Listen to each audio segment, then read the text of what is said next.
Parfois, le plus grand erreur que nous faisons est de parler trop tôt. Tu racontes ton rêve, ton projet, ce que Dieu a mis dans ton cœur. Et soudain, tout commence à se compliquer. Les critiques apparaissent, les doutes s'installent, et ce qui semblait être une bénédiction commence à perdre sa force. Mais si je te disais qu'il existe un principe spirituel très puissant dans la Bible, certaines bénédictions de Dieu doivent rester secrètes, jusqu'au moment exact qu'il a préparé. Aujourd'hui, tu vas découvrir pourquoi garder tes plans en silence peut protéger ta bénédiction, et comment Dieu agit justement dans ce silence. Reste jusqu'à la fin, parce que la dernière chose que je vais te révéler pourrait changer la façon dont tu partages tes projets pour toujours. Avez-vous déjà pensé que garder vos plans secrets pourrait être la clé pour que Dieu les bénisse? Beaucoup échouent parce qu'ils révèlent tout trop tôt. Mais il existe un principe spirituel que peu comprennent. Bienvenue mon ami très cher. Aujourd'hui, nous allons explorer ensemble un secret qui peut transformer complètement votre vie, votre famille et votre avenir spirituel. Car il existe des choses que Dieu nous confie, non pas pour que nous les crions au monde, mais pour que nous les gardions précieusement dans nos cœurs jusqu'au moment parfait de sa bénédiction. Le grand prédicateur Charles Spurgeon, celui que l'on appelle le prince de la prédication, avait l'habitude de dire que la véritable sagesse réside non seulement dans ce que nous savons dire, mais surtout dans ce que nous avons la sagesse de taire. Et c'est précisément de cela que nous parlons aujourd'hui, car il existe un principe spirituel profond que la majorité des gens ne comprend jamais, et le voici. Garder vos plans en secret n'est pas une faiblesse, c'est une stratégie divine.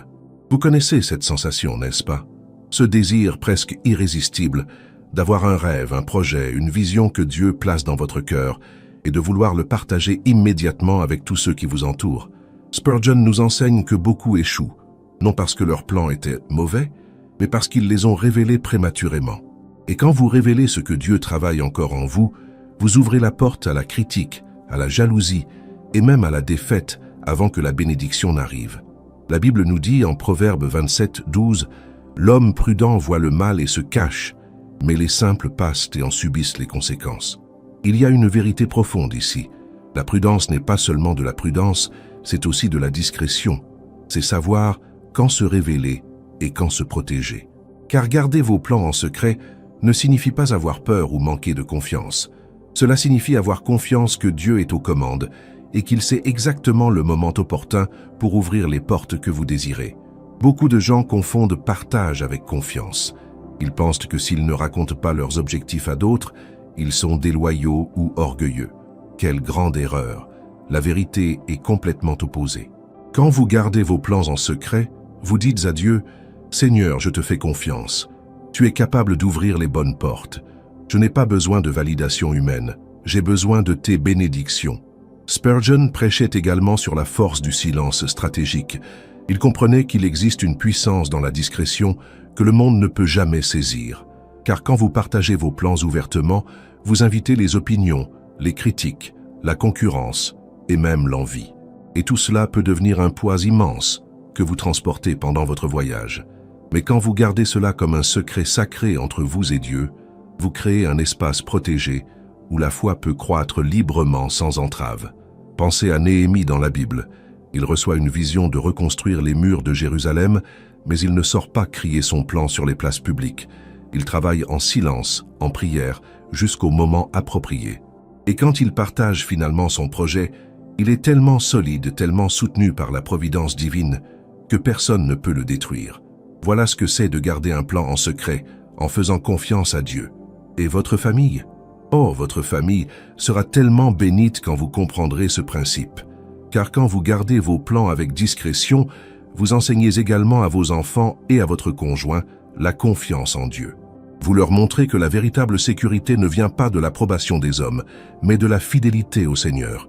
Et cela, mes amis, c'est un héritage beaucoup plus précieux que n'importe quel succès mondain. Proverbe 15:22 nous dit « Sans conseil, les plans échouent. Mais avec beaucoup de conseillers, il y a du succès. » Cela ne signifie pas partager avec tout le monde. Cela signifie avoir quelques conseillers sages et pieux, soigneusement choisis. La plupart des gens pensent que beaucoup de conseillers signifie la vie de tous. Mais non, c'est la vie réfléchie de quelques personnes qui comprennent vraiment la volonté de Dieu. Il existe aussi une vérité profonde sur le timing divin. Dieu non seulement a un plan pour vous, mais il a aussi un moment parfait.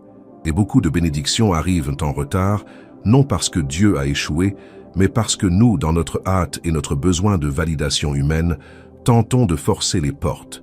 Quand vous gardez vos plans en secret, vous dites « Seigneur, j'attends ton temps. Je te fais confiance pour que, quand viendra l'heure, la bénédiction soit indiscutable et indéniable. » En ce moment, je voudrais vous inviter à vous abonner à notre chaîne, car nous partageons ici des enseignements qui vont transformer complètement votre perspective spirituelle. Cliquez sur le bouton d'abonnement et activez les notifications pour ne manquer aucun message que Dieu prépare spécialement pour vous et votre famille. Et je dois également vous inviter à quelque chose de très spécial. Nous avons créé un e-book intitulé « 21 jours pour restaurer votre intimité avec Dieu », qui est exactement pour ceux qui désirent approfondir cette relation avec le Seigneur. Le lien est épinglé dans le premier commentaire et vous pouvez accéder à 21 jours de réflexion qui vont transformer votre vie spirituelle d'une manière que vous n'auriez jamais imaginée. C'est vraiment quelque chose qui en vaut vraiment la peine.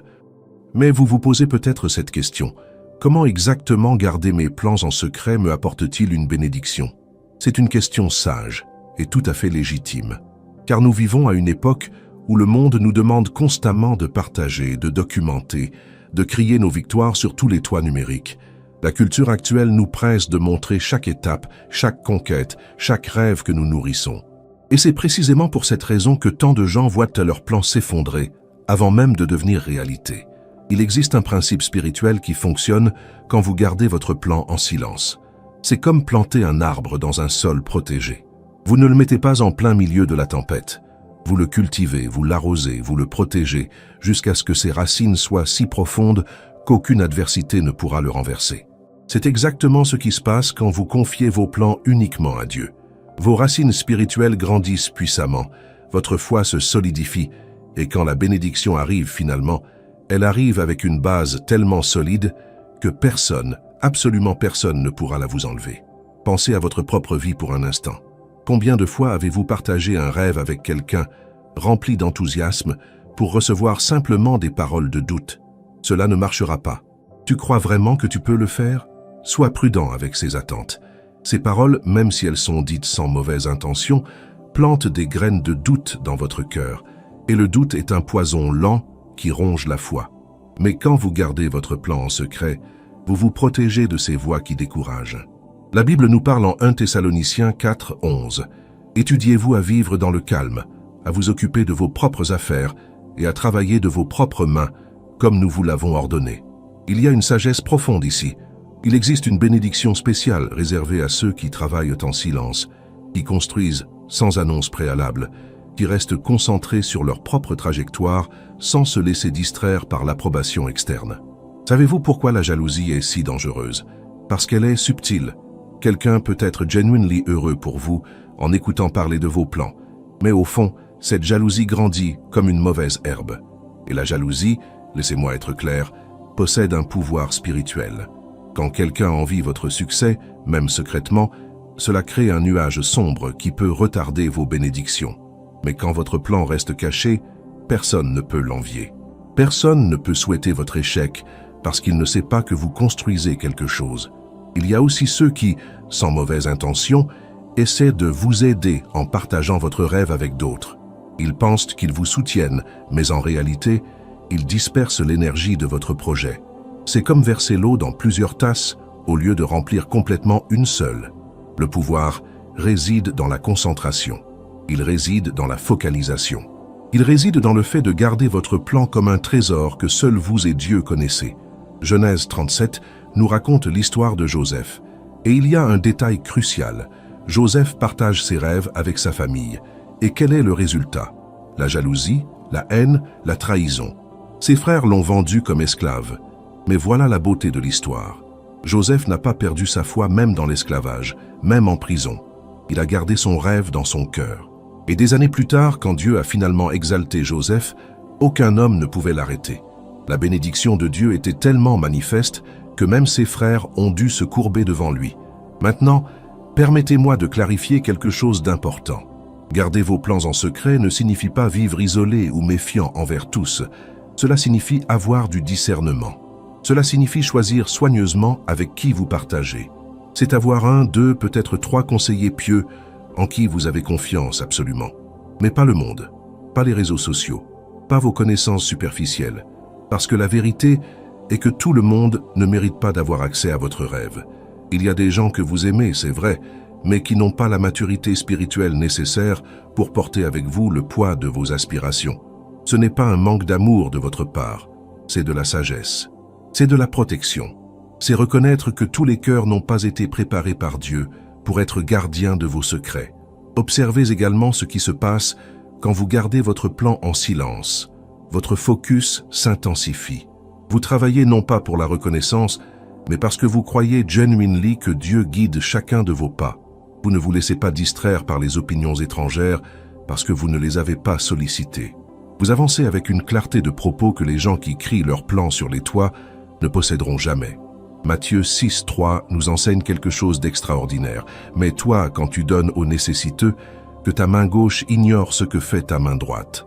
Bien que ce verset parle spécifiquement de charité, il existe un principe universel ici. Il y a du pouvoir dans le silence. Il y a de la bénédiction dans la discrétion. Il y a de la force dans l'action sans besoin de validation. Et votre famille? Quand vous gardez vos plans avec sagesse, vous enseignez quelque chose de précieux. Vous démontrez que la véritable confiance en Dieu ne dépend pas du nombre de personnes qui approuvent vos objectifs. Vos enfants apprennent que le succès n'est pas construit sur la scène des réseaux sociaux, mais dans la chambre de la prière. Votre conjoint ou vos parents, s'ils sont encore vivants, voient en vous une maturité spirituelle qui les inspire. Il existe aussi une vérité sur le timing divin que beaucoup ignorent complètement. Quand vous partagez un plan prématurément, vous essayez, d'une certaine manière, de forcer la main de Dieu. Vous dites, « Seigneur, je sais que tu es aux commandes, mais j'ai besoin que chacun sache maintenant que je suis aussi maître de la situation. » Quelle attitude immature cela révèle. Mais quand vous gardez votre plan et attendez patiemment, vous dites « Seigneur, en ton temps, de ta manière, avec ta gloire. » Et cette attitude attire des bénédictions d'une ampleur inimaginable, car le temps est précisément le point crucial ici. Dieu va bénir toi et ta famille en son temps, pas au vôtre. Pas quand vous pensez être prêt, pas quand le monde dit que c'est le moment, mais au temps de Dieu. Et le temps de Dieu est toujours parfait, toujours juste, toujours meilleur que nous ne l'aurions jamais imaginé. Comprenez-vous la différence? Il existe une anxiété qui saisit beaucoup de croyants modernes, une hâte de voir les choses se réaliser, une urgence qui les pousse à crier leurs plans partout, espérant que soudainement tout se manifeste. Mais Dieu n'opère pas par urgence. Dieu opère par dessein. Il n'est pas précipité. Il est précis. Pensons à Abraham.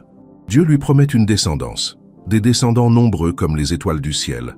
Abraham attend des années, des décennies en fait. Et pendant tout ce temps, il y a l'occasion qu'il partage ce rêve et soit ridiculisé. Un homme de 99 ans va devenir père? Oui, les gens auraient ri de lui. Mais Abraham garda la promesse dans son cœur. Et quand Dieu se manifesta finalement, la bénédiction fut si réelle, si manifeste, que personne ne put la nier. Hébreux 10.35 et 10.36 nous disent « N'abandonnez donc pas votre assurance, à laquelle une grande rémunération est attachée, car vous avez besoin de persévérance, afin qu'après avoir accompli la volonté de Dieu, vous obteniez ce qui vous est promis. » Notez bien, persévérance, pas crier, pas annoncer, persévérer, restez fermement sur le chemin, confiant que celui qui a promis est fidèle. Et c'est fascinant de comprendre comment le silence fonctionne en votre faveur. Car quand vous gardez votre plan en secret, vous vous protégez également du découragement qui vient de la critique. Chaque jour, vous pouvez vous réveiller et travailler vers votre objectif sans porter le poids des doutes que d'autres ont plantés en vous. C'est comme travailler dans un jardin fermé, où seul vous et Dieu connaissez ce qui grandit là. Il y a aussi une question de maturité spirituelle en jeu ici. Une personne spirituellement mature comprend que la validation dont elle a vraiment besoin est celle de Dieu, pas celle de son patron, pas celle de ses amis, pas celle de ses followers sur les réseaux sociaux. C'est uniquement et seulement celle de Dieu. Et quand vous atteignez ce niveau de maturité, il n'y a simplement plus de besoin de crier vos plans pour que quelqu'un les valide. Psaume 37.4 nous dit « Fais tes délices de l'Éternel, et il t'accordera les demandes de ton cœur. » Il y a une promesse ici qui est absolument transformatrice. Si vous trouvez votre joie dans le Seigneur, si vous placez toute votre allégresse, tout votre espoir, toute votre confiance en lui, alors les désirs de votre cœur seront réalisés. Mais notez bien, cela exige que vous renonciez aux besoins de validation humaine. Votre plan reste protégé quand il reste secret, car il existe des forces spirituelles qui opèrent contre ce qui est révélé. La tentation d'abandonner est moindre quand personne ne vous voit lutter. La frustration de ne pas voir de résultats immédiats est moindre quand vous ne vous sentez pas observé. Vous pouvez travailler, échouer, apprendre et recommencer sans que personne ne le sache. Et cette liberté est incalculable. Pensons également à David. Avant d'être roi, il était simplement un petit berger gardant les moutons. Personne ne savait qu'il serait le grand roi d'Israël.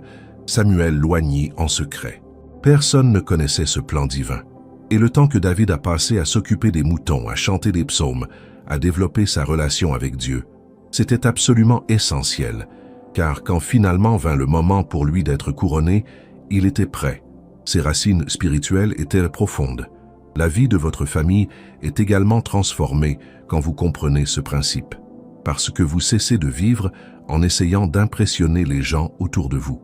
Vous cessez de prendre des décisions basées sur ce que les autres vont penser. Cela libère toute votre famille d'une anxiété invisible, mais très présente. Vos enfants ne grandissent pas en voyant un père ou une mère anxieux cherchant l'approbation des autres. Ils voient quelqu'un de centré, confiant, enraciné en Dieu. Proverbe 17, 27 nous enseigne « L'homme qui retient ses paroles a de la connaissance, et celui qui a l'esprit froid est un homme intelligent. » Il y a une sagesse dans le silence. Il y a de l'intelligence dans la retenue. Les gens véritablement sages n'ont pas besoin de parler de leurs plans. Ils laissent leurs résultats parler pour eux. Et voici un détail que beaucoup ignorent complètement. Quand vous gardez votre plan en secret, vous vous protégez également du vol. Je ne parle pas de vol matériel, bien que cela arrive aussi. Je parle du vol d'idées, du vol d'opportunités. Il y a des gens qui, dès qu'ils connaissent vos plans, se pressent de les exécuter en premier, profitant de votre idée. Mais quand votre plan reste secret entre vous et Dieu, ce risque disparaît. Il y a aussi une bénédiction de joie anticipée. Quand vous gardez un plan secrètement, vous expérimentez une allégresse particulière, une satisfaction qui ne vient que de savoir que Dieu travaille dans votre vie sans que personne d'autre ne le sache. C'est comme avoir un trésor caché. Vous vous réveillez chaque jour sachant quelque chose que personne d'autre ne connaît, quelque chose que Dieu prépare pour vous et votre famille. Luc 12, 2 nous dit « Il n'y a rien de caché qui ne sera découvert, ni de secret qui ne sera connu. » Cela signifie qu'au temps de Dieu, quand viendra l'heure, votre bénédiction sera manifeste. Mais cette manifestation sera tellement claire, tellement indiscutable, que tous la verront. Et quand viendront vous demander comment vous l'avez fait, vous pourrez témoigner en sincérité « Dieu l'a fait, je n'ai fait que faire confiance et rester fidèle. » Mais il y a quelque chose de bien plus profond que je dois partager avec vous en ce moment. Car garder vos plans en secret n'est pas simplement une stratégie, c'est une déclaration de foi, c'est un acte d'adoration. C'est vous disant à Dieu « Je te fais confiance plus que je ne fais confiance à l'opinion, à l'aide ou à la validation de n'importe quelle personne sur cette planète. » Quand vous faites cette déclaration, même silencieusement dans votre cœur, quelque chose change dans le royaume spirituel. Car Dieu honore la foi, il honore la confiance, il honore celui qui le choisit au lieu de choisir la multitude. Et cet honneur se manifeste en bénédiction.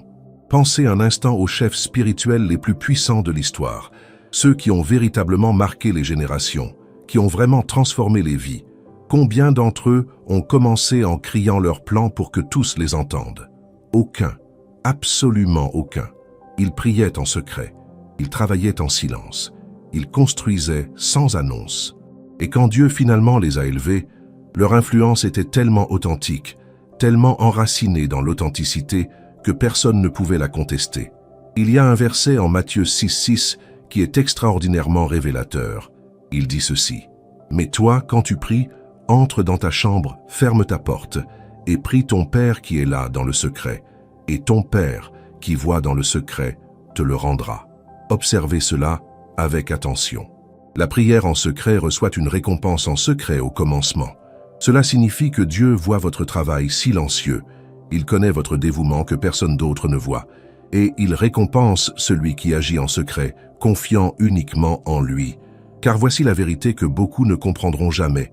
Dieu n'a pas besoin que vous publiiez votre succès pour qu'il soit réel. Il n'a pas besoin que vous documentiez votre foi pour qu'elle soit valide. Il n'a pas besoin que vous partagiez votre progrès pour qu'il soit authentique. Dieu sait déjà. Dieu voit déjà. Et Dieu récompense celui qui agit en secret, faisant confiance uniquement à lui. Maintenant, parlons spécifiquement de votre famille, car la bénédiction n'est pas seulement pour vous. La Bible nous promet que quand vous êtes juste avec Dieu, quand vous avez confiance en ses plans, la bénédiction déborde pour toute votre maison. Vos enfants n'hériteront pas seulement de la prospérité matérielle, ils hériteront d'un héritage spirituel beaucoup plus précieuse. Ils hériteront de la foi qui vient de voir un père ou une mère qui croit vraiment en Dieu. Proverbe 22, 6 nous dit « Instruis l'enfant selon la voie qu'il doit suivre, et quand il sera vieux, il ne s'en détournera pas. » Mais comment instruisez-vous votre enfant? Pas seulement avec des paroles, vous instruisez par l'exemple. Et quel est l'exemple le plus puissant que vous pouvez donner? Montrez que vous avez confiance en Dieu plus qu'en n'importe quoi d'autre sur cette terre. Quand vos enfants vous voient garder vos plans avec confiance en Dieu, sans anxiété, sans besoin compulsif de partager et chercher la validation, ils apprennent quelque chose de révolutionnaire. Ils apprennent que la véritable sécurité ne vient pas du nombre de personnes qui vous approuvent. Elle vient de savoir que Dieu est à vos côtés. Et il y a une vérité sur la jalousie que je dois approfondir davantage. Car la jalousie n'est pas simplement un sentiment passager que quelqu'un peut avoir pour vous.